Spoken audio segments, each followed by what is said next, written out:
Okay, so this week I've been allowed into the inner sanctum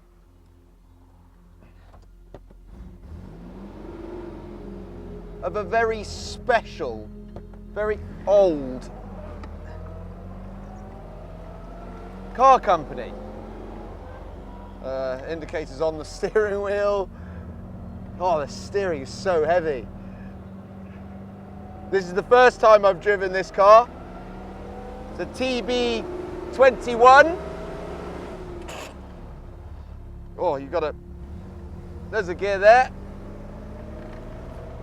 This is a 1952 Alvis. I've just been looking around and having the full tour of the factory. And this is going to be more of a, well, how does this car make you feel? How does this car compare to, I can't compare it to anything, let's be honest. It's not comparable. We've got a 4-speed gearbox, which is not easy to drive. You've got to be very slow and quite precise with it. But once you feel those synchros match up, slots in beautifully. We've got a 3-litre straight 6 in this Alvis. Only very, very limited numbers of this particular one were built. So we're talking sort of 30-ish. So I'm in a very, very rare little car. This car, obviously being nearly 70 years old, feels nearly 70 years old, but that's sort of the magic and the majesty of these cars. I've been into Alvis, and obviously they still make everything exactly the same way that they used to. Like, it's ridiculous. It's amazing. You know, they've got all of the blueprints of the engines. They've got all of the blueprints of the cars that were ever made there, and they've got all of the provenance of every single car that's ever come out the factory. But they are also doing recreations of the original cars. So you can go in and buy a brand new one, like a brand spanking new one. It is actually Red Triangle Alvis product. It feels so special. I mean, we're doing 32 miles an hour, I think. Like, it says that on the wonderful Smith clocks. Everyone smiles at you as you go past. I mean, it's so fabulously old school. There is something so, there's something very, very difficult to drive about it though. I'll tell you that much for free. I found a gear, there's first, I think. Yep, it is first, we're all good. We're off. First into second, gently, gently. There's second, we're all good. There it is. Oh, we're getting the hang of it now. She's a honey. And this is the fact that they're so limited, and the fact that, well, I mean, when was the last time you saw an Alvis driving around? They're not particularly well known, and I just love the fact that, as I say, that artisan, you know, that artisan manufacturing that they're doing. I mean, all the pre-war cars still have an ash frame, and then you're into, obviously, aluminium bodied cars post-war. It's just, you know, it's amazing. You can go in and you can have I'm still indicating. Ah, brakes. How do I get that way? Oh no, now I've got to find a gear. There it is. Oh my God, there's a lot going on here. Ah, there it is. We got it. I feel like an absolute baller. I was in a McLaren last week. Everyone looked at you for a completely different reason.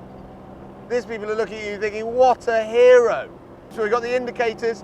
It's still got the lovely little stalks that flick out on the side, which is just so super cool. Oh, we're on there, and then flick them across again and then back in. It's fabulous. And obviously Alvis, all of the Alvises were coach built by different coach builders. So they're all different. I mean, they obviously had a few They obviously had a few similar bodies and engine configurations, but they're all different. You can find a different thing on each one, which is just wonderful. You know, there's one in the showroom that's for sale at the moment for sort of 40 grand. It's got a cigar cutter in the dashboard. It's so cool. This one is actually for sale as we speak and might actually be sold, and is £69,000 for a car there's only 30 of them around. Oh, the brakes are not servo assisted and very, very, very squidgy. You gotta go quite a long way into the brake pedal. Second just doesn't want to go in properly. I don't know what I'm doing wrong there. I have to match it up. Oh, round we go, round we go. But it just feels so super cool and so super special, which is why you buy something like this. It's not about going fast. Trust me, it's not about going fast. This, I would not want to try and drive fast. Into third, there he is. You gotta be just super gentle. And everybody smiles at you as you go past, because it's bringing happiness to everybody. More people should go out and buy old cars like this. This is just, I think we're only coming into the dawn of this new sort of everything out there at the moment. It's just too good. And I think a little bit of old and a little bit of but new, because obviously Alvis, you can walk in there and you can have a car built from absolute brand new, which will cost you the best part of £250,000 upwards, depending on what you want. But it's got so much appeal to people that don't necessarily want to drive fast. On UK roads these days, when can you drive 1,000,000 miles an hour? You don't need to give it its head. It just needs to be caressed along the road to make you feel special in this beautiful British sunshine that we have at the moment. The point of it is that you can go in there, you can choose any paint colour within reason. I feel like they'd direct you towards the right period sort of paint. You could choose anything, and it's just super cool. And all the engines are still made exactly the same way.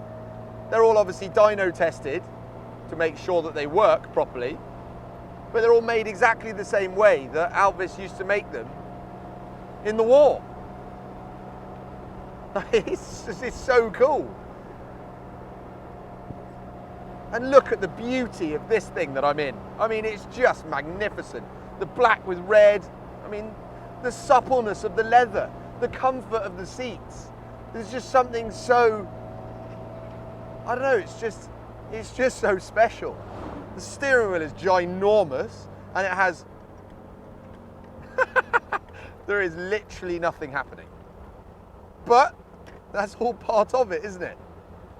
Can you imagine jumping in this and going on a little rally somewhere? Oh, there we go, I've got that second right. That's how slow you have to change gear. And it's fabulously British. I mean, everything about this is completely British. There is no excuse for anything going on in it. Oh, that's reverse. Here we go. Nope, that's still reverse. Come on, baby. There we go. We're in, we're in, we're in. That was just a small insight into what it's like to go out for a drive in an old classic Alvis. As I say, you can go and buy a new classic Alvis. That sentence doesn't make an enormous amount of sense, but that's exactly what they're selling to you. An old but new classic Alvis. And back we come. We pull on the manly handbrake that clicks in and we turn him off. There we go. It's just such a special thing.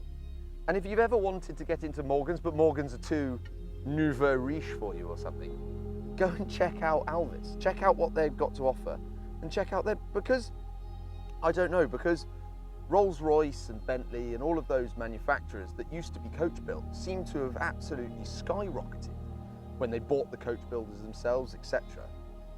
Alvis hasn't in price-wise. So you can get anything from sort of £18,000 all the way up to sort of 170, 180,000 pounds. What a special way to spend a Sunday morning or something. It's fabulous. Oh my word.